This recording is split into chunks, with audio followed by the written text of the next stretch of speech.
Wearable technologies are the latest trend, and in the race between goggles and wristwatches, the latter just offers something a bit more practical in day-to-day usage. Today, we have the Samsung Galaxy Watch, specifically the 42mm Rose Gold Edition. Because why not? I'm an admirer of wristwatches of the dumb variety, so I want to see if I can be swayed by what Samsung has to offer. I usually applaud Samsung for their packaging, but everything here is actually pretty standard. It's clean, but nothing fancy. The box includes the wireless charging accessory, a micro USB cable, as well as a power brick. All of this is accompanied by a small, neatly packed instruction booklet. Powering it up for the first time, I couldn't help but notice that it requires a smartphone to set up initially. But after setting it up, it's no longer required to use it as a basic timepiece.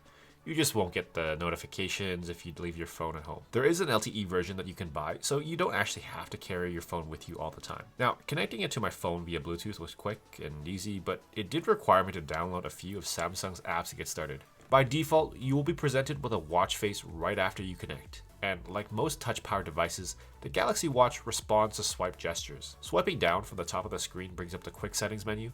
Swiping right brings you to the notification widgets, and swiping left brings you to your apps and app widgets. Alternatively, the right and left swiping can be replicated by rotating the bezel, for those that like a more analog feel. On the right side of the watch, there are two buttons, the top button acting as a back button, and the bottom button acts as a power/quick app launcher/home button. Both buttons can be used to wake the display from sleep. You can also have the always on display function turned on, which gives it an edge over, say, the Apple Watch. It'll take a slight hit on the battery life, but it really doesn't bug me since I either charge it in the shower or overnight.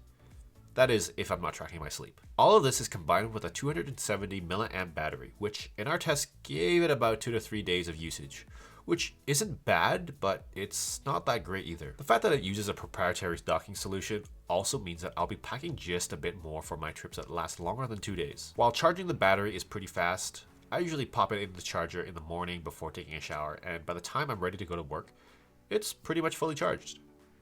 Aesthetically, I find this watch quite pleasing. It feels light, but it's solidly built. The straps are easily swappable, and the bezel, it feels a bit loose compared to traditional watches, but it still rotates pretty fluidly. And the 320 by 320 Super AMOLED pixel screen has enough detail and clarity for such a small display. We couldn't find the brightness rating in the specifications, but we didn't have any issues viewing it in either outdoor or indoor conditions. According to Samsung, this watch is built to last. And if it's anything like last year's Gear S3, I have no doubt that it will.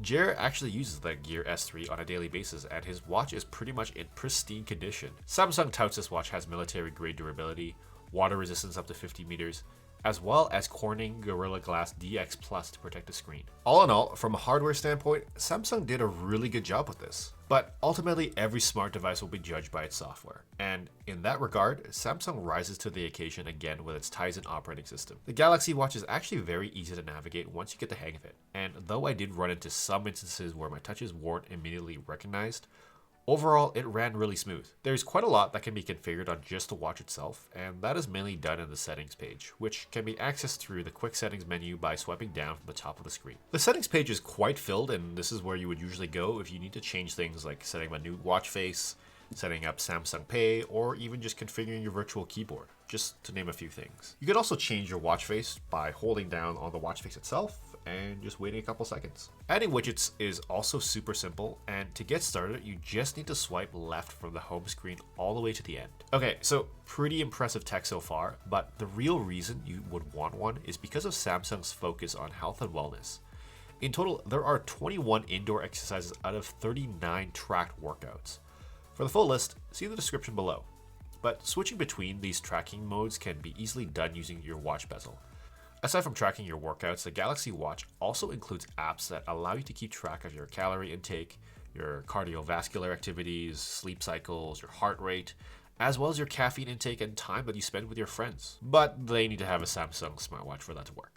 You can access all this data from the Samsung Health app on your phone. So what are the cons to a Galaxy Watch? Well, unfortunately, Samsung products seem to suffer from the same hurdles, and these are lack of third-party support, as well as Bixby. Bixby has always been really bad, and Samsung just keeps putting it on its products. But the real disappointment is that Samsung just doesn't have the influence to drive third parties to support their innovations. With the Galaxy Watch, there is little to no third-party apps ecosystem, and while that could change, that means that aside from Samsung's first-party apps, there's little expandability in terms of functionality. At the end of the day though, the Galaxy Watch is the best smartwatch for Android users, despite running a Samsung-owned operating system. The combination of build quality, style, and functionality is an amazing value for someone looking for a high-tech timepiece. Now, I don't know if I personally will start using a smartwatch, but I know that the Galaxy Watch is a solid choice, and if that thought ever does cross my mind again, I'll know where to look. Well, that's it for today. If you are interested in checking out this watch, we have included affiliate links down below for US and Canadian buyers. We also have a link for a great tempered glass screen protector designed specifically for this watch. Just a side note, we only include affiliate links on our channel for products that we stand behind. Although we may review products we don't necessarily endorse, we won't place links for those items. Ever. If you like this video, please give us a thumbs up, and if you never want to miss another video, hit that subscribe button and check us out on Patreon in the link below. We post new tech reviews and videos weekly. Let us know your thoughts on Samsung's Galaxy Watch in the comment section down below. Bing out.